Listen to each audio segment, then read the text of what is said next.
अरे परशा, हमारे कल्याणी के नए नौकर के लिए जरा पानी तो लेकर आओ और एसी भी चला देना। देख नहीं रहे हो इतना बोझ उठाकर कितना थक गए हैं, पसीना पसीना हो गए हैं। अगर इस हालत में इनकी नई पत्नी इन्हें देखेगी तो क्या कहेगी? पहले एसीपी, फिर सब इंस्पेक्टर और अब हमाल। कहाँ जा रहे हो? रुको, हमारी कल्याणी को आने तो दो। काफी महंगा महंगा सामान इस्तेमाल करती है वो। उसे आकर देखने तो दो। अगर कुछ सामान गायब हो गया होगा तो ढूंढेगी कहाँ? तुम्हारी बस्ती में?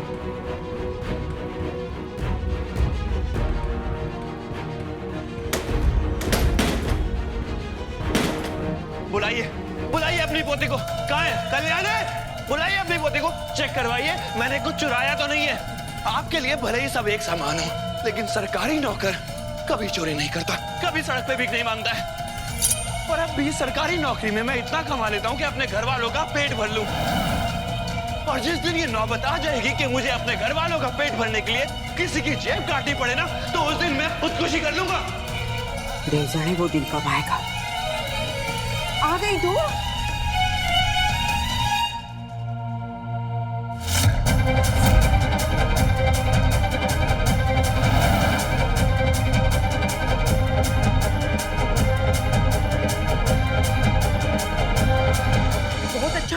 अरे हमें अकेला देखकर इतना रौब झाड़ रहा था हम पर, और सामान की तो देखो क्या हालत की है।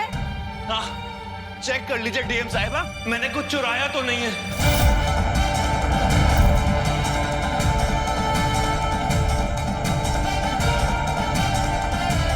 क्या जरूरत थी आपको मेरे बैग्स लेकर आने की मल्हार जी? ये आपका काम है क्या? क्यों आप ऐसी सिचुएशंस खड़ी करते हैं जहां आपको बेइज्जत होना पड़े? नहीं देख सकती हूँ मैं आपको बेइज्जत होते हुए।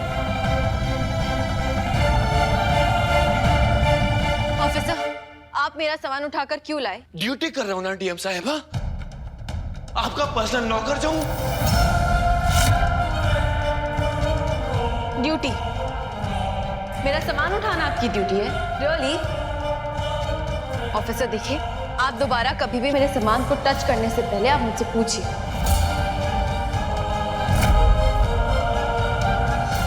क्यों? अरे ये तो ड्यूटी है इसकी, सरकार इसी की तो पगार देती है, इसे करने दो। तुम्हारा पर्सनल नौकर है ना।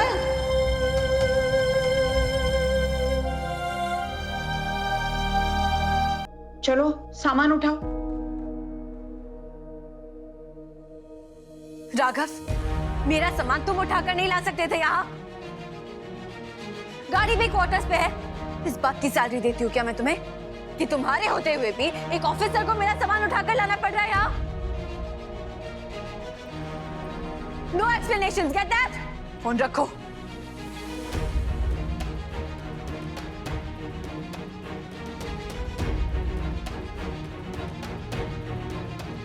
ऑफिसर आप जा सकते हैं।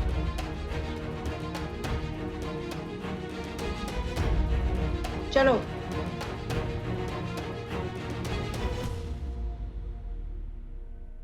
मल्हार जी प्लीज फिर कभी ऐसी सिचुएशन मत आने देना जहां मुझे आपकी इंसल्ट होती देखने पड़े। मैं नहीं हूं इतनी स्ट्रॉन्ग मल्हार जी।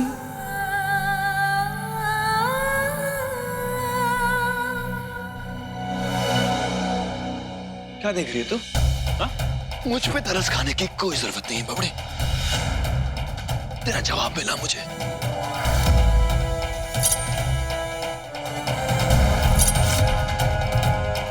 स्वरा देशमुख।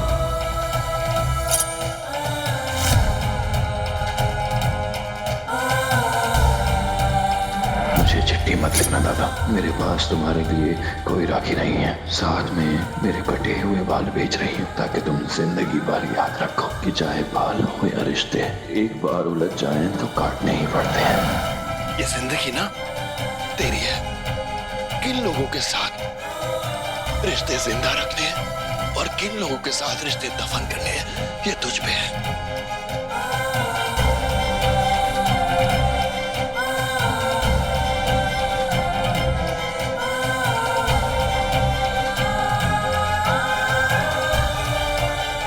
सवाल तो मेरे पास भी है बहुत पूछने के लिए तुमसे। क्यों स्वरा, क्यों? मेरे दादा की वजह से इस घर ने अपना चिराग खोया है, तो इन घर वालों की सेवा करके शायद मैं इनके लिए कुछ पश्चाताप कर सकूं।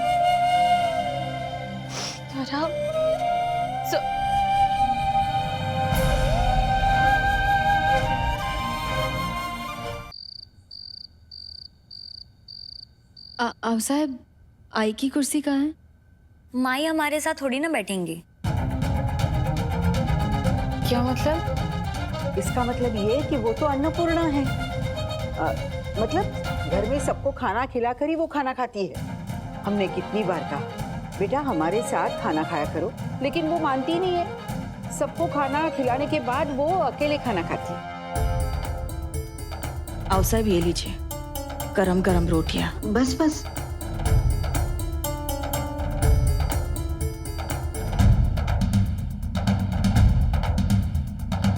ये क्या, तुमने आज कल्याणी की पसंद का कुछ भी नहीं बनाया?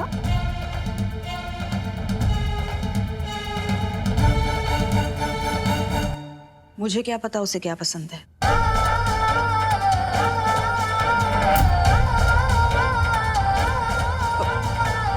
पराये लोगों की पसंद नापसंद का मैं हिसाब नहीं रखती।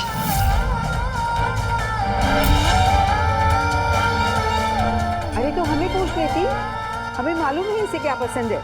कल्याणी को श्रीखंड बहुत पसंद है, इसके लिए श्रीखंड बनाना, समझी ना?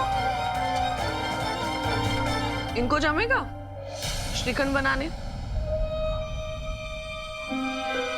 इन्हें रसोई का काम नहीं आएगा तो क्या घर की ईंटें गिनेंगी? ये कौन सा कमाऊ औरत है जो इन्हें रसोई की माफी हो?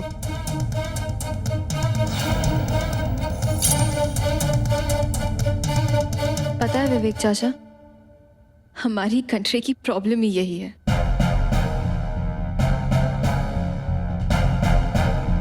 कि आधे से ज्यादा मर्द आपकी तरह सोच रखते हैं। उन्हें लगता है कि वो सिर्फ वही है जो कमाऊ आदमी है।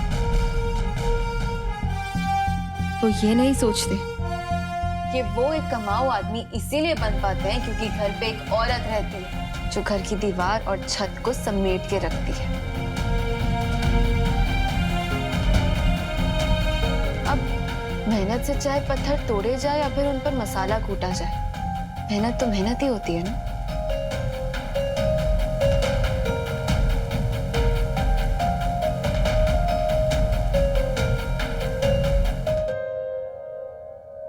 मेरी पक्ष में बात करने के लिए मुझे बाहर वालों की जरूरत नहीं है।